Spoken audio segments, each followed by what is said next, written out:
Hello student, कैसे हैं आप। नेक्सस एजुकेशन पॉइंट में आपका स्वागत है। हम हाजिर एक नई वीडियो के साथ। आज हम बात करेंगे MGPE 7 गांधी पश्चात अहिंसक आंदोलन, इग्नू यूनिवर्सिटी। टॉपिक है सॉलिडेरिटी आंदोलन को प्रभावित करने में चर्च की क्या भूमिका रही है। तो हमारी इस वीडियो को लास्ट तक देखिए। अगर आपने अभी तक हमारे चैनल को सब्सक्राइब नहीं किया है तो हमारे चैनल को सब्सक्राइब करें, बेल आइकन जरूर बजाएं। चलिए बात करते हैं सॉलिडेरिटी आंदोलन होता क्या है और इसको चर्च ने कैसे अपने प्रभाव क्षेत्र में लिया।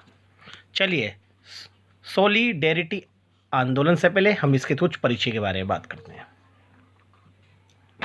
विश्व में पोलैंड अपने सॉलिडेरिटी आंदोलन के कारण काफ़ी प्रसिद्ध हुआ।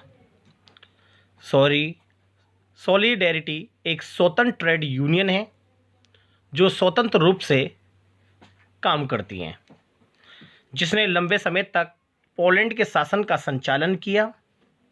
वस्तुतः पोलैंड एक प्राचीन राज्य है और यह एक 10वीं शताब्दी के मध्य में अस्तित्व में आया था।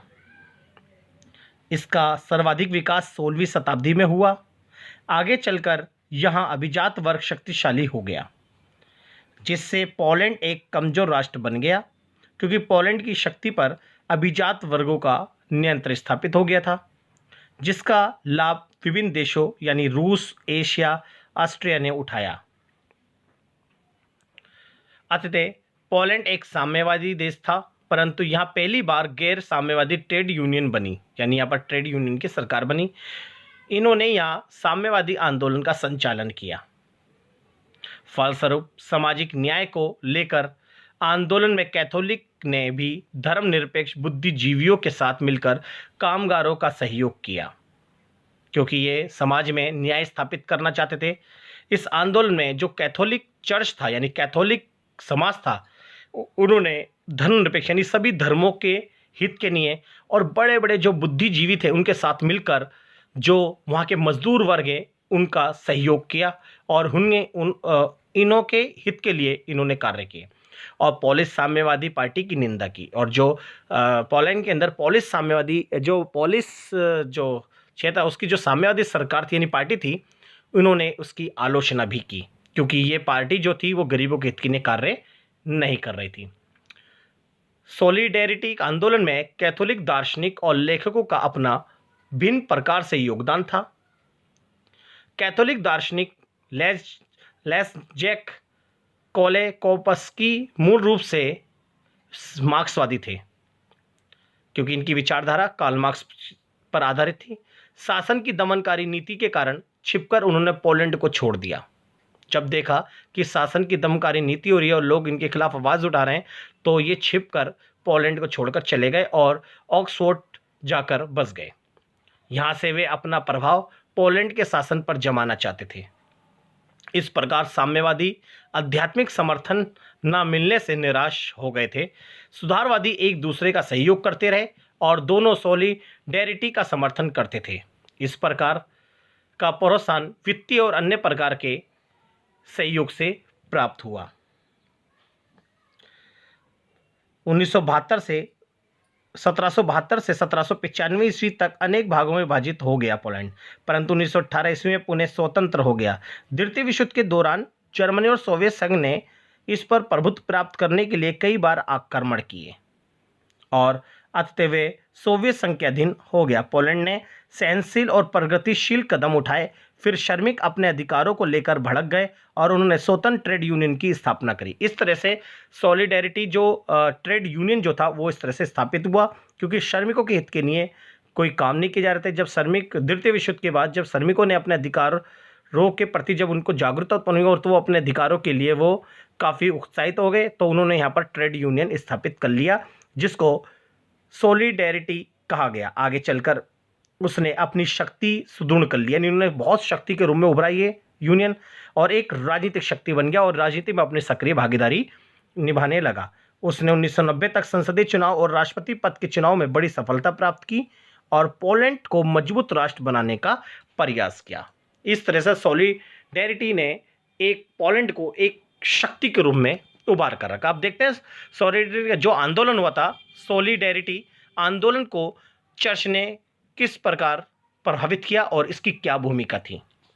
जैसा कि मैंने आपको बताया कि इस आंदोलन में जो कैथोलिक चर्च और जो शक्तिशाली वर्ग थे पूंजीपति, उन्होंने कामगारों के हित के लिए अपनी अहम भूमिका निभाई और उनके अधिकारों और उनके हितों के लिए विभिन्न प्रयास किए। तो इसलिए इसमें झुटलाया नहीं जा सकता कि कैथोलिक की क्या भूमिका रही है, क्योंकि यहाँ पर इस आंदोलन में कैथोलिक चर्च और शक्तिशाली वर्ग का बहुत ही ज़्यादा भागीदारी थी और इन्होंने हित के लिए कार्य किए। सॉलिडेरिटी आंदोलन फैलाने या प्रभावित करने में चर्च की महत्वपूर्ण भूमिका थी। विभिन्न चर्चा में विशेष रूप से कैथोलिक चर्च प्रमुख था। इसकी भूमिका निम्नलिखित बिंदुओं की सहायता से समझाया जा सकता है। पहला, कैथोलिक पोप जॉन पॉल के अधीन Roman Catholic church solidarity union का बहुत शक्तिशाली समर्थक था। उसकी सफलता के लिए बहुत सीमा तक उत्तरदायी था। ये कहा जाता है कि जो कैथोलिक पोप थे उनका नाम था जॉन पॉल।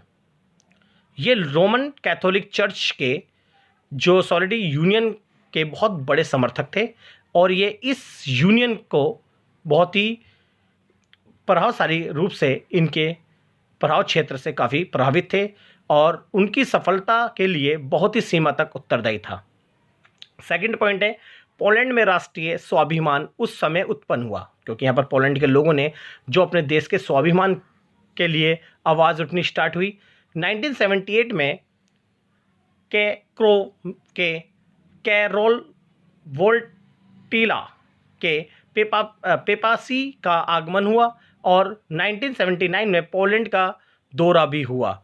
सॉलिडेरिटी इसकी एक अभिव्यक्ति थी और यहाँ पर इन्होंने मांग करनी स्टार्ट हुई। इस तरह से यहाँ पर चर्च की अहम भूमिका रही।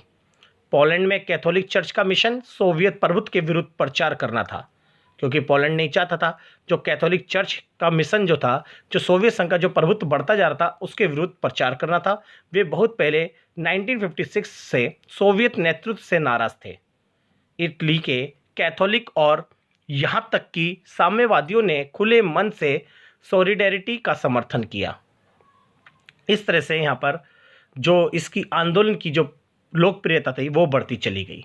नेक्स्ट था, सॉलिडेरिटी को पश्चिम में पर्याप्त समर्थन और सहानुभूति प्राप्त हुई, क्योंकि इस जो आंदोलन था, ये जो ट्रेड यूनियन था, इसमें पश्चिमी के जितने भी संगठन थे उन्होंने इसका समर्थन करा, इनको सहानुभूति भी मिली।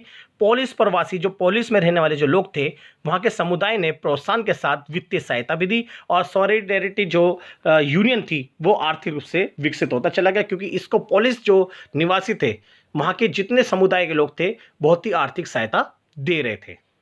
नेक्स्ट है, मार्शल लॉ की अवधि में BBC voice of America radio Vatican और डोयस सॉलिडेरिटी से संबंधित सूचनाओं के प्रकाश में पर्याप्त योगदान दिया और इस संगठन के बारे में वहाँ की जो संचार सूचना थी वो पर्याप्त मात्रा में उपलब्ध कराई और इन रेडियो वेटिकन और डोयस सॉलिडेरिटी से संबंधित सूचनाओं के बारे में लोगों को अवगत कराया।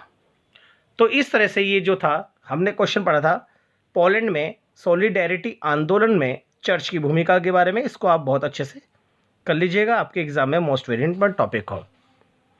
अगर आपको हमारी वीडियो अच्छी लगी तो हमारे चैनल को सब्सक्राइब करें, बेल आइकन जरूर बजाएं, लाइक कमेंट शेयर करना ना भूलें।